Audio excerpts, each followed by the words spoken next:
மேஷத்திற்கு ஒரே ஒரு விஷயந்தான், முருகரை பிடிச்சிக்கிறது.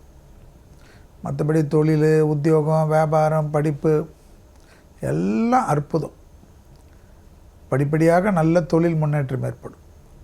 எல்லாருக்கும் திருப்திப்படுத்துகிறேன்னு சொல்லிட்டு உங்கள் திருப்தியை ஏன் கெடுத்துக்கிறீங்க? இந்த உலகத்தில் மொத்தமாக யாரையும் நம்ம காப்பாற்றுறதுக்கு பிறக்கலைன்றதை மேஷ ராசிக்காரர்கள் உணர்ந்து கொள்ள வேண்டும். உங்களுக்காக நீங்கள் வாழ கற்றுக்கொள்ளுங்கள். பிறகு எல்லாமே உங்களை தேடி வரும். அது குடும்பமாகட்டும், தொழிலாகட்டும், நண்பர்களாக இருக்கட்டும், எல்லார் பிரச்சனையும் சேர்த்து நீங்கள் பிரச்சனையிலேயே வாழ்வீர்கள். தூக்கம் இல்லாமல் வாழ்வீர்கள். கிரகங்கள் அற்புதமான அமைப்பை தருகிறது. உடற்பயிற்சி மட்டும் மறக்காமல் இருப்பது மேஷத்துக்கு முக்கியம். மனசோர்வு, மனக்கலக்கங்கள், ஒரு மாதிரி டிப்ரெஷன், அது எதற்குன்னா இது போல் நான் விஷயம் சொன்னதுக்கு தான்.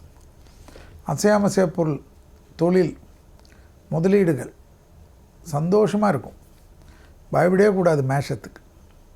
தொழில், உத்தியோகம், வியாபாரம், படிப்பு தடை, உத்தியோக தடை, புது பொறுப்புகளுக்கு வருவது, டக்குன்னு நல்ல ரொம்ப நாளாக பெண்டிங்கான விஷயம்லாம் செய்து முடிப்பது, எல்லாமே ஏற்றம் மேஷத்துக்கு.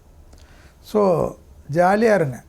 மன அழுத்தத்துலேருந்து வெளில வாங்க, எல்லாமே நல்லாயிருக்கும்.